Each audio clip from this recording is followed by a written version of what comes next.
On September 8, 2025, French Prime Minister François Bayrou was forced to resign after suffering a devastating loss in a confidence vote. Out of 577 lawmakers in the National Assembly, 364 voted against him. That's not just a defeat, it's a historic political humiliation. Bayrou's crime, a harsh austerity budget that aimed to cut 44 billion euros in public spending, freeze welfare expansion, and even scrap national holidays. The backlash was immediate. Opposition parties from the left and right united for the vote. And when the results hit, France erupted. Thousands flooded the streets of Marseille, Rennes, Lyon, and even parts of Paris. Not in protest, but in celebration. Posters read, "Bayrou is gone. Macron, you're next." The chants weren't just anti-government, they were anti-Macron. This isn't an isolated outburst. It's the fourth time in under 2 years that Macron's appointed prime minister has failed to hold power. From Elisabeth Borne to Michel Barnier to Gabriel Attal, and now Bayrou. Each has collapsed under parliamentary pressure. Macron's presidency is beginning to look like a revolving door. The real danger now isn't just the fall of a prime minister.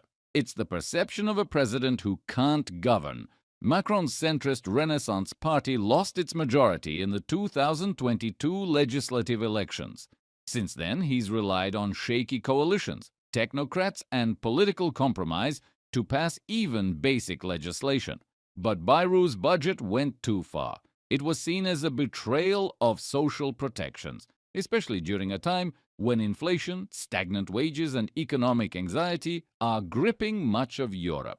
The French public was already fed up, but this budget was the final straw. Recent polling suggests as many as 64% of French citizens now want Macron to resign. That's unprecedented for a sitting president with over 2 years left in his term.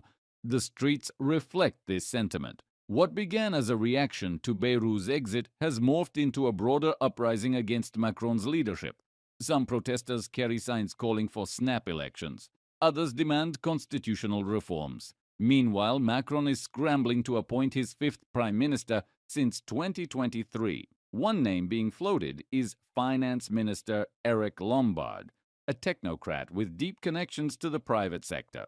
Another option is to form a unity government, but that would require deals with either the left-wing alliance or Marine Le Pen's far-right bloc, both of whom are sharpening their knives for 2027. Macron's refusal to dissolve parliament has frustrated both allies and opponents, but calling fresh elections could backfire.